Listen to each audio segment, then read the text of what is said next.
Welcome back. It is Sunday, July 16th, and the MLB. Our four favorite picks are on the way. It's Austin, joined by Logan. Unfortunately, we have to do a recap because we're always going to be transparent because yesterday was a 1-4 day. Not exactly how we wanted to start post All-Star break with an 0-3 day and then a 1-4 day. Look, Logan and I don't enjoy coming on here, waking up at 5 a.m. and coming out and giving out losers. I'm not going to recap every single one of them, but it feels like, man, we have just been ice cold for the longest time. And we're still up on the year, but a lot of you might have just started betting baseball the last month or so, and we just have not been it. And it's just comical because you go back to yesterday, 2 days ago, the 0-3 day. Yeah, if you ran back every single play, you went 3-0. It's just, that just feels like it summarizes how we've done so far betting baseball the last couple weeks. But we're to get back on the horse. No promos today. We're getting back to some winners. We got 4 plays, including a 2-unit play, which we're 1-0 on 2-unit plays. And Logan, I'll let you lead it off with the 2-unit play. Where are we going today?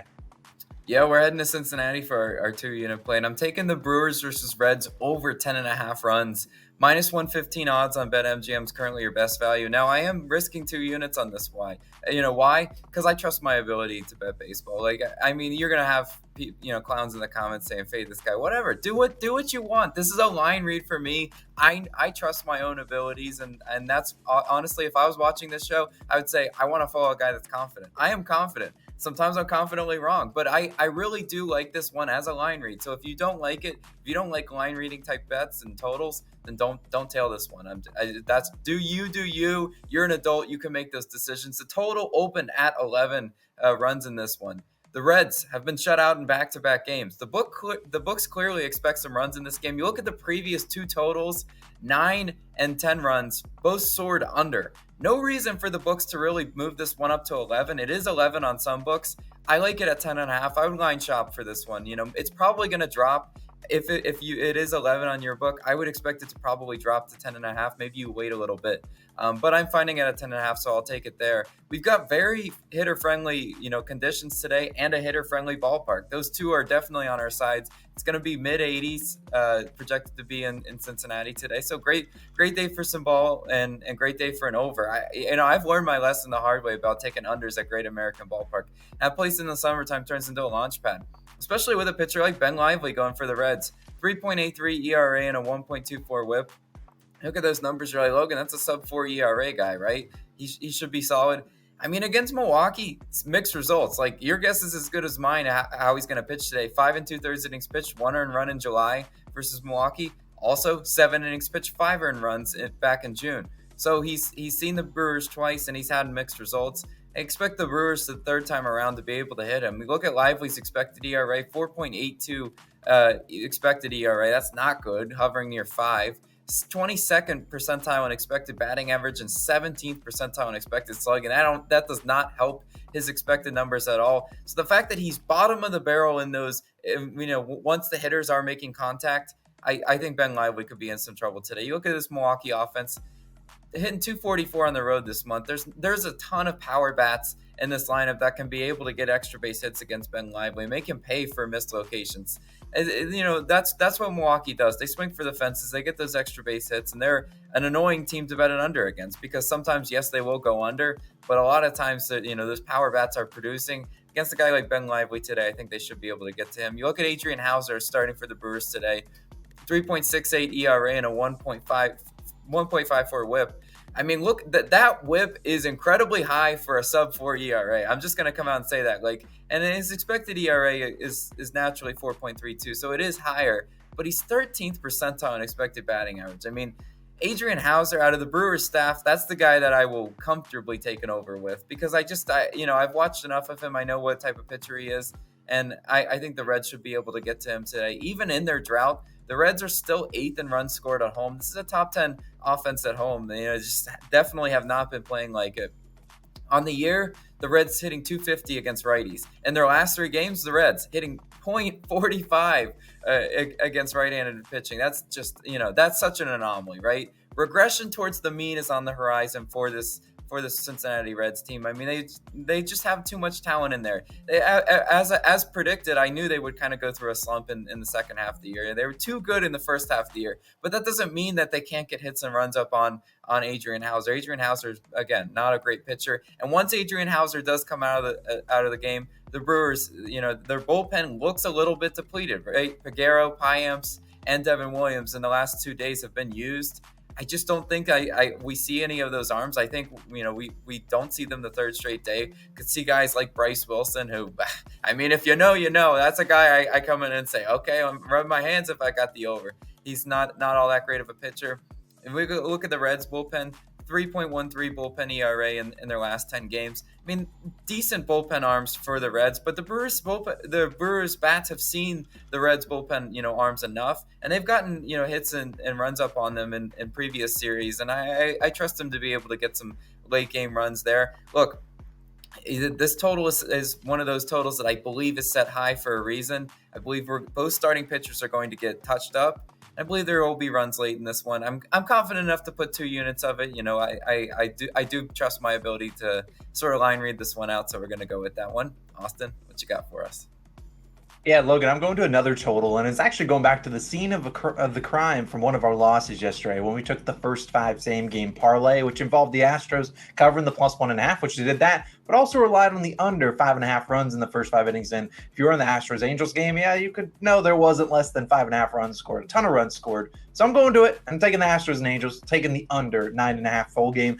Probably the first 5 scores under, because given how we've done yesterday, we always seem to be a day early. And so if this one goes through 5 innings and there's only 2 runs, if you want to live bet the over, because I'm not allowed a no sweat bet, I wouldn't blame you. But you're looking at this one, Sunday Night Baseball, coming off 2 very high scoring games in this series. You saw 12 runs scored on Friday and a total of 25 runs scored yesterday. I'm expecting the bats to cool off on Sunday Night Baseball, because I can just imagine how many, people are going to have hit parlays, home run parlays, every parlay known to man for the only game on the slate on Sunday Night Baseball. I just feel like Sunday Night Baseball sometimes sees some snooze fests, and I could see it today, because I think people are going to get comfortable taking an over, especially given the first 2 games of the series. I think the bats cool off here today. But let's talk about the starting pitchers, because I think the bullpens are going to be able to hold it down. The bullpens have not been great the first 2 games of the series. They have to be better. These are 2 talented bullpens. I think they play better, but we need the starting pitchers to give us a chance, because you can't get to the bullpens if you don't get a chance from these starters. But let's talk about Christian Javier, who's scheduled to start for the Astros. Now, 4.34 ERA and 1.22 whip.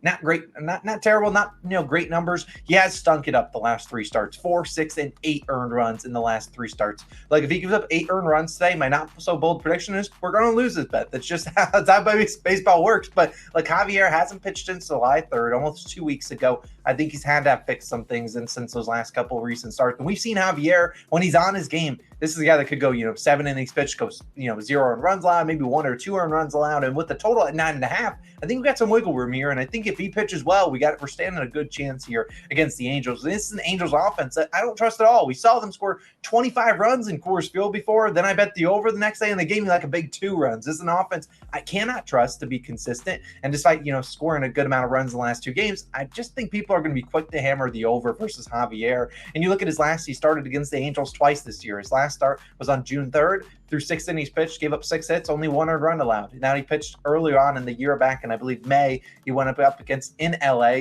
He only allowed 2 earned runs, had 11 Ks, I think, in 6 innings pitched. So this is the guy in Javier, when he's swinging, getting the swings and misses, which he's 75th percentile in chase rate, 67th percentile in hard hit percentage. Obviously, this is the Angels team that when they get hot, they can score 13 runs. They can put the ball in the bleachers. And it's a team that you saw every single Angel get a hit yesterday. Will that happen today? Probably not the case. And you look at the Angels, they have 69 plate appearances versus Javier, a 248 expected batting average, and a 36.2 K percentage. So, look, we saw Framber Valdez get a lot of strikeouts yesterday. It ended up leaving the game, I believe, due to an injury. But still, I think with Javier, we'll get those same swings and misses. But also, you saw Valdez give up a couple runs in there. He didn't give up 5 earned runs, one of his worst starts of the year. He's getting hit hard. He also had some innings where he would have gotten out of the inning pretty easily, but a 3rd strike was missed by the umpire, and then you saw it kind of downfall into a couple runs in those innings. So I think we'll see Javier pitch pretty decently today. Now, let's talk about Tyler Anderson, who we're also going to need a decent start out of. He's going to start for the Angels, 5.25 ERA and 1.52 whip. You could see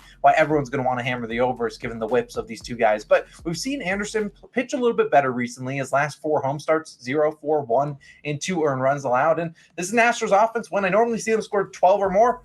Normally, the next day they don't really show up a whole lot. This Astros offense, just like the Angels yesterday, every single starting player on the Astros had a hit yesterday. What are the likelihood that we see that same consistency today? Probably not too well. The Astros have seen Anderson before, 34 total plate appearances against him, only a 212 expected batting average and a 17.6 K percentage. Anderson, 89th percentile on hard hit percentage. So if he can limit it to more like singles, I'm fine with it there. And a 64th in chase rate. He's pitched better as of late. This is a guy I expect to have a better second half of the year. Obviously, his first like 3 or 4 starts of the year, he gave up like 5 or 6 earned runs in 3 of those starts. Been better as of late, been better at home, and I think he'd come in here and pitch pretty well. We saw him obviously very good last year. Obviously, this year has not been exactly what he had hoped for when he went over to the Angels, but I think this Tyler Anderson, we've seen him have good starts before. He's capable of going out there and throwing 5 or 6 innings pitched, only giving up 1 or 2 earned runs, maybe even 0. And then we turn it over to the Angels bullpen, which didn't pitch well yesterday. I think they're going to pitch better today. I just think this is a Sunday night baseball snooze fest. I'm going with the under 9.5. You're getting that at, not crazy value. I don't anticipate that line changing by tip-off or by first pitch, but either way, I really like the under in the night game. Give me the Astros Angels under 9.5. But Logan, you got a second play? What's it going to be? Yeah, we're going to the game that I was at yesterday, the fun series. Going to the Padres versus Phillies game, and I'm taking the under 5 in the first 5 innings in this one.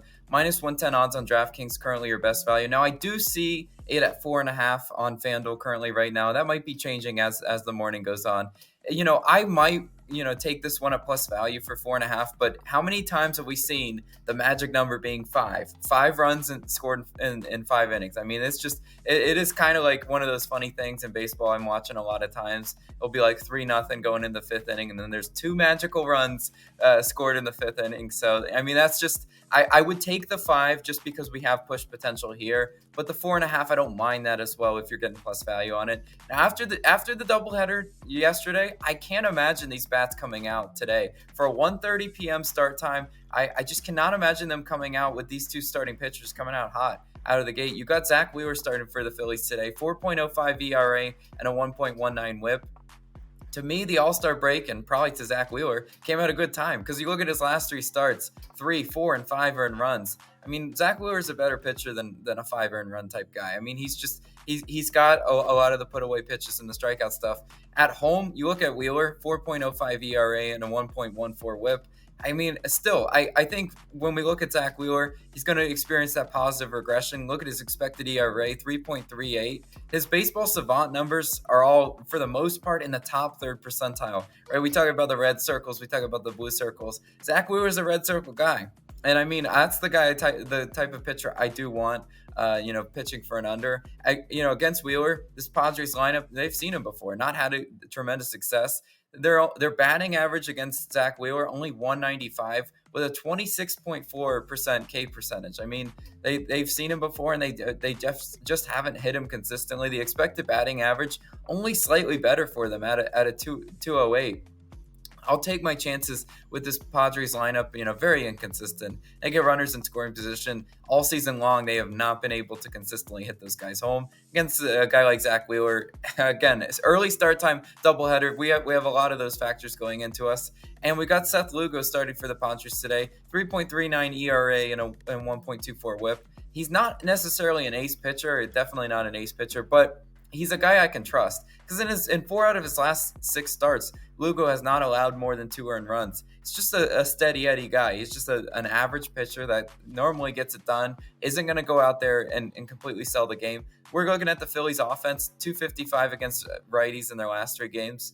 A solid, a solid batting average for them. Well, we did just see them get carved by Yu Darvish. Now, I'm not comparing Seth Lugo to Yu Darvish in terms of pitching styles, but they are both righties. And I know that the Phillies a lot of the times this year have struggled versus right-handed pitching.